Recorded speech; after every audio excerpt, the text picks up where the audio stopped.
St. Francis House Calls TV.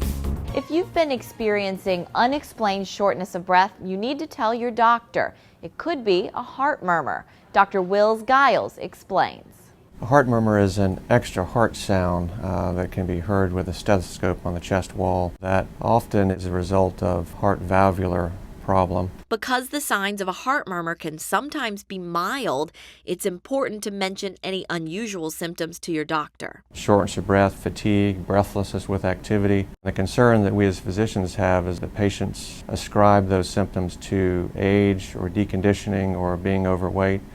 And sometimes it's not that at all. Sometimes it's truly a heart valve problem that's holding them back. Fortunately, Roper St. Francis has the technology to both detect heart murmurs and treat the underlying causes. We perform an echocardiogram and try to assess whether the valve might be the culprit. Sometimes we wait for symptoms to progress. Sometimes we refer patients to heart surgeons to perform valve replacement. For more information, call 402-CARE, and for more House Calls TV, you can go online to rsfh.com.